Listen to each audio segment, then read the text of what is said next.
Chapter 11. Watch that man. My forehead was getting all sweaty. Had we tricked and pranked the old man into a longing sadness to be with his beloved wife? Bill, I want you back here at 10 p.m. tonight, Maynard said.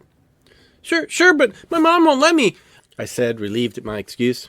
Oh, shucks. Dorothy, she's a sweetie. I'll call her up and set it up, said old man Maynard. Oh, that's pretty late. I'll be tired, and anyway, why me? I need a kid.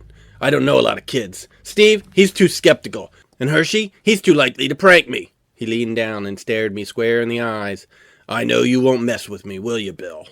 Especially when it comes to my wife. I was frozen. What the heck was I agreeing to? But I nodded in fear. What do you want me to do? I'm gonna wait for her. I know she's out there, and when she comes, I'm gonna renew my vows to her. I want you to be the facilitator, the witness. I need to do this. I need her to feel alive again, he said with a glint in his eye. Old man Maynard stared sternly. So we set? See you at 10. Come to my front door, and wear all white. I turned confused, and I headed off into the garden, past the statues, over to the cornfield. Hershey had his finger on his lips. Shh! He pointed off toward Steve's house. I skulked off, confused, scared. As we got over to Mackinac Avenue, Steve and Hershey started talking, but it was hard to understand. Their voices seemed so distant. Finally, Hershey turned to me. What's up, Bill? You didn't tell him anything, did you? Nah, but get this. Maynard thinks that Mrs. Maynard's ghost is making the statues come to life, and now he's really lonely for her. He's babbling about Zeus and Athena and Ellie and him hugging and picnics and something about spirits and either planes.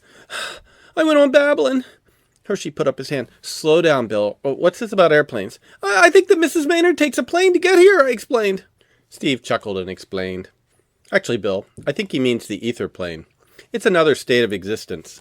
To be precise, it represents the fourth higher plane of existence, the other three being solid, liquid, and gas. Some people think the spirits of dead people and angels inhabit the ether plane. Oh, what should I do, I whined. Hershey's eyes were sparkling. Go! It's time to finish the prank! I was dumbfounded. Really? This is all too weird. I couldn't concentrate as Steve and Hershey discussed the evening ahead up in the fort. I got up and I biked home. My mind was a mess all the way. Was Maynard crazy? Lonely? Or were we just being mean? I knew he was a jerk, but messing with his dead wife? That seemed to cross a line, I thought. When I got back to my house, I walked into the kitchen. My mom immediately called me into her living room. Bill, Mr. Maynard called. Oh, such a sweet man. Anyway, he confirmed you have to be over at his house by 10 o'clock. Finish up your homework and be off.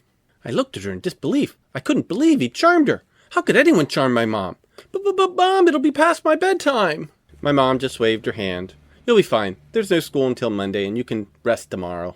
I shook my head. I didn't have school for 10 weeks, but it was pointless explaining that to my mom, especially because it proved her point about bedtime. I wanted to relax and take my mind off the impending doom I felt approaching. I picked up The Hobbit, my favorite book, and started reading.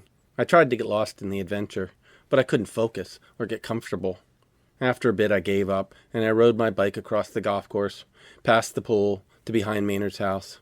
I hid my bike behind the corn and ducked down low. I sat there behind the corn. I was unsure about what was about to happen. I looked up at the sky as it faded peacefully into the night, and worried, and waited, and worried, and waited, and worried, and waited some more.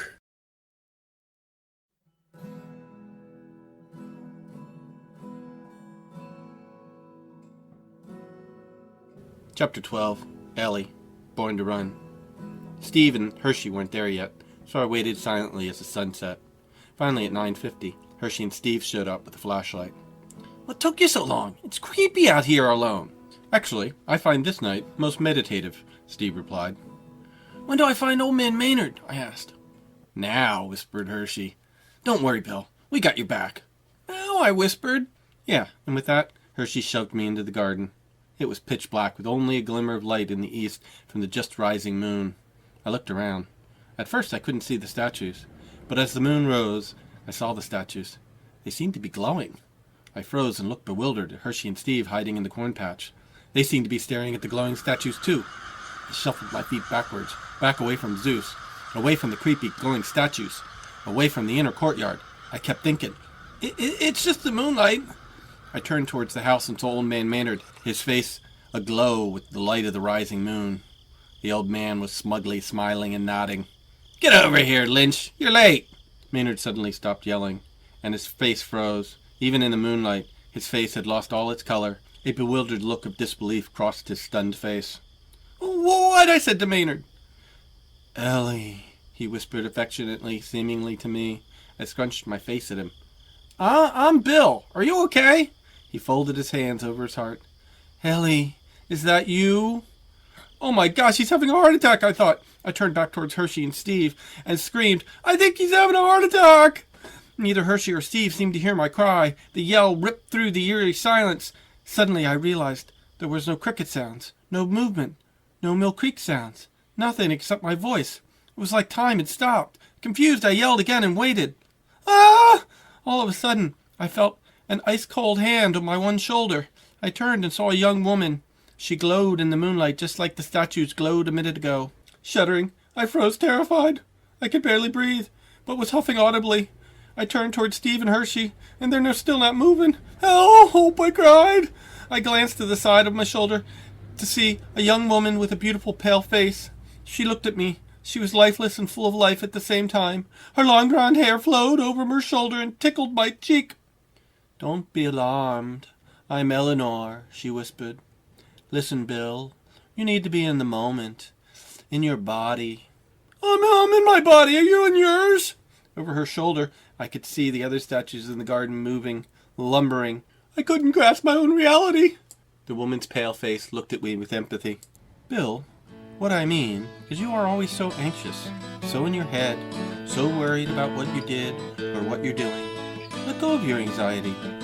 Lean into what's going to happen next.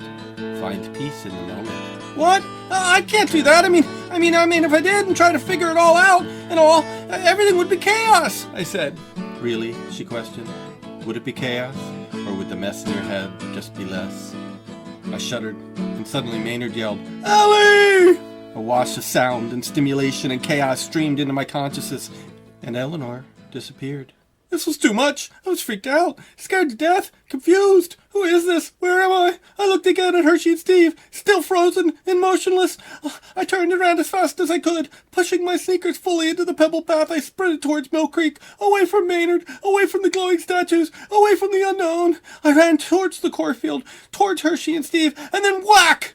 Athena, the statue, stepped in front of me, and I ran square into her hand. Hitting my head, I fell to the ground, unconscious, lifeless. Athena fell to the ground too, and broke into 1,000 pieces. The end of chapter 12.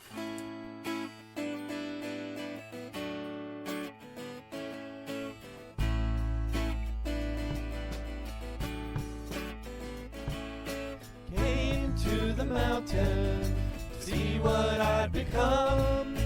40 years of life goes by. Lord, how the time runs. Seems I'm where